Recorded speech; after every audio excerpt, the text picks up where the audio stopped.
When photographer Emanuel Hahn moved from New York to LA in November 2020, he started exploring the city's Korean-American community, that is, Koreatown. Teeming with family-owned stores and full of charm, Koreatown had survived through its ups and downs, including the 1992 riots, but Hahn found that gentrification and the COVID-19 pandemic was hitting the area hard now. He set out to document the owners of the stores he would visit and speak to during his long walks in an upcoming photo book called Koreatown Dreaming.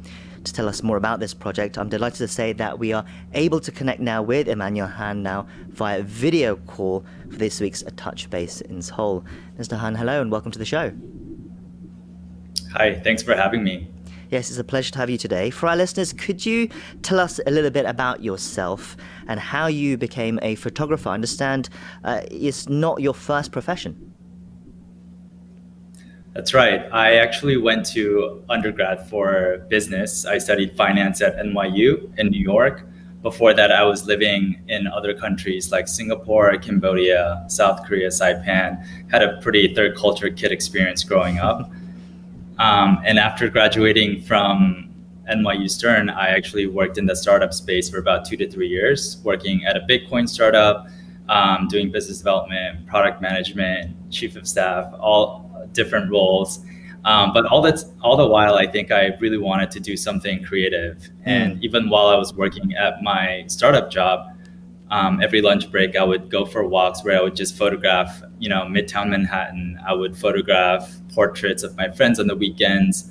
I would take wedding and engagement photos for my friends. And so everything sort of led up to the point where I paid off my student loan debts in 2015. And the moment I did that, I knew I had to do something different. So I gave my 2 weeks notice and I decided to try photography for a year. And with the idea that if it didn't work out, I would just go back to the tech world. And that was 5 years ago. And here we are, still a photographer and a storyteller.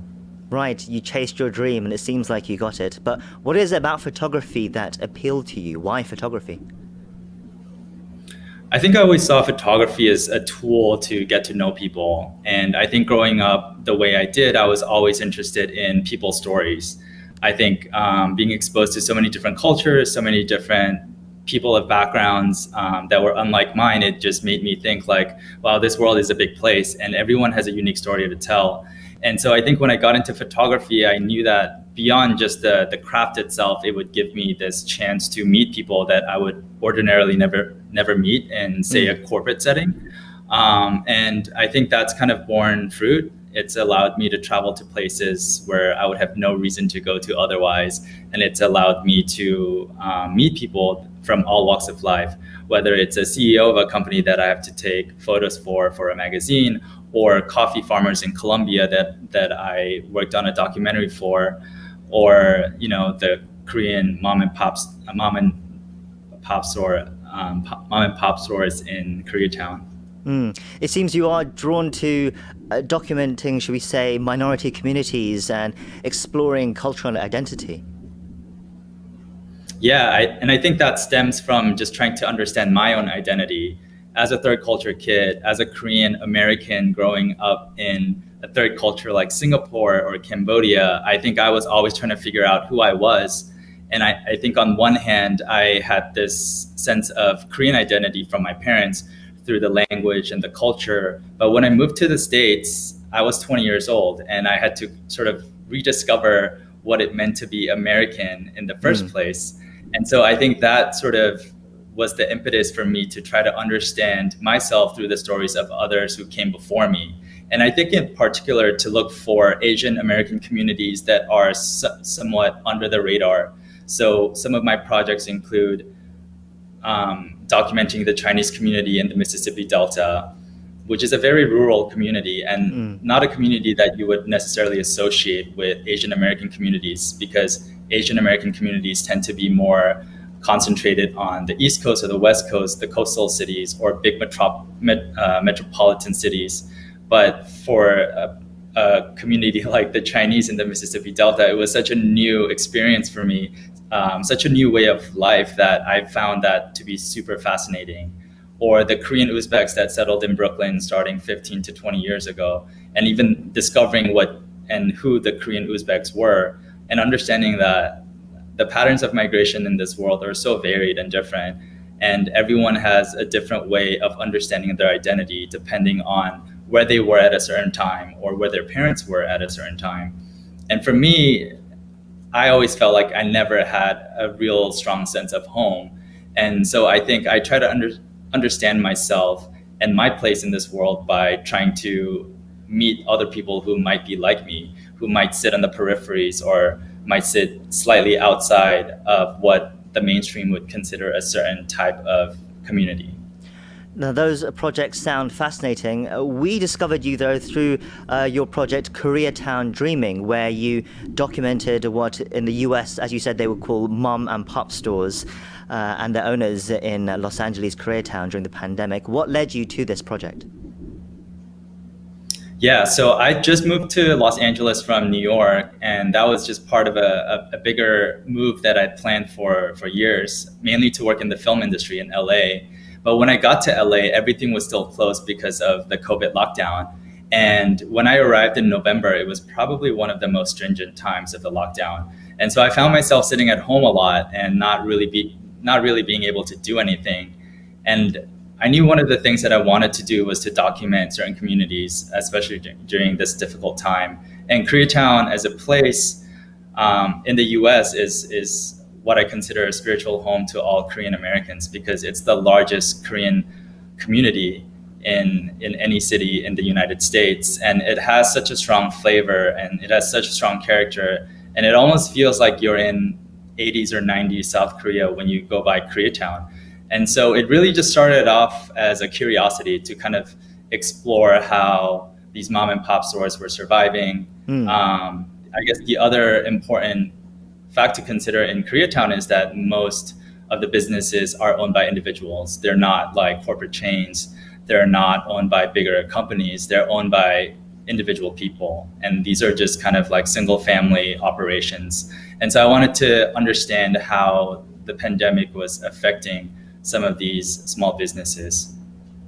And what did you find? How was the pandemic affecting the region?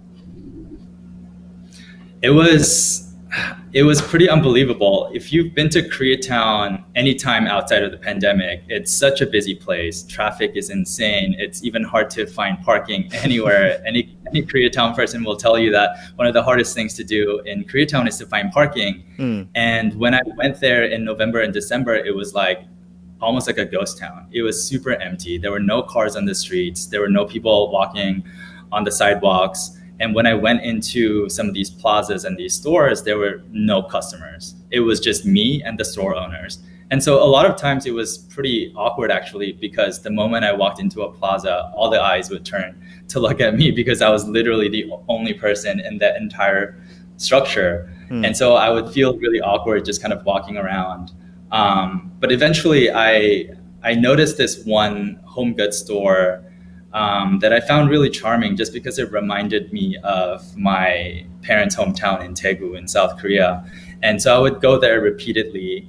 And over time, I worked up the courage to just talk to the store owner. And I would ask her, like, hey, how is business going? How has the pandemic affected you? And just, trying to understand what she was going through. And over time, she just kind of opened up to me, and she saw that I was coming over and over again. So I guess she trusted me.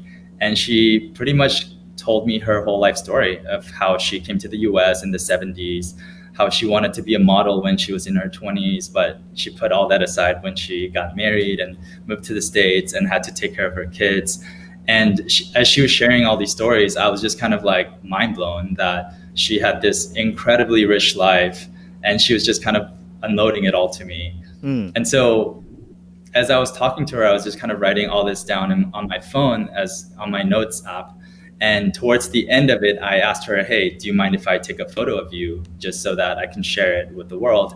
And at first she was like, no, like she was really shy and she didn't want her face to be seen.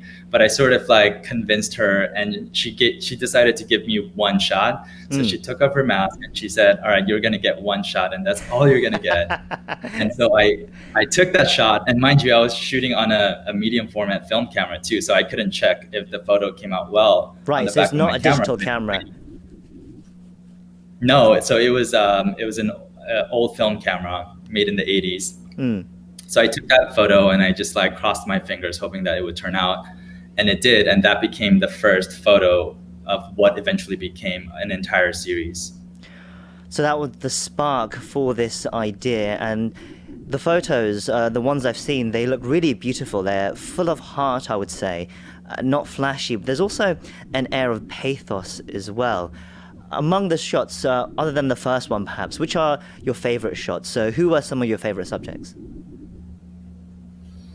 The first one is definitely my favorite just because of how it all started. There is a fruit truck seller. I guess he just sells fruits out of the back of a truck, which is right outside of the plaza of the first lady that I shot with. And I would always see him, and I thought it was so interesting because there aren't a lot of Korean fruit sellers that operate out of a truck. Most of them have their own stores. And I would always buy fruits from him as a way to sort of build that trust over time. And I remember him so specifically because the first time I talked to him, he was studying for his citizenship interview, which is basically an interview where you have to answer a bunch of questions about like who's the first president of the United States and blah, blah, blah, before you can become a citizen. And that interview is usually the last step after a really long process of trying to become a citizen. And I could tell that he was really struggling because he didn't speak English at all. And he asked me if I could help him. And so we ran through it a couple of times. And then at the end, he was like, oh, I don't even know if I want to do this. But I just remember him being so kind. And I just remember that incident. And also remember every time I would try to buy fruit after photographing him, he would just give me an extra, bag of cherries and an extra like 2 or 3 avocados. So he was just someone that I really connected with, and that was a special bond. Aside from him, there was an antique furniture restorer named owner named Mr. Kwok, and that story was really interesting because I just happened to walk by his store and I saw that his gate was closed, but there was a number on the door, so I called him, and he said he wasn't allowing in any visitors, but I was just really insistent, and he let me in, and he just kind of showed me everything that was in his antique furniture store.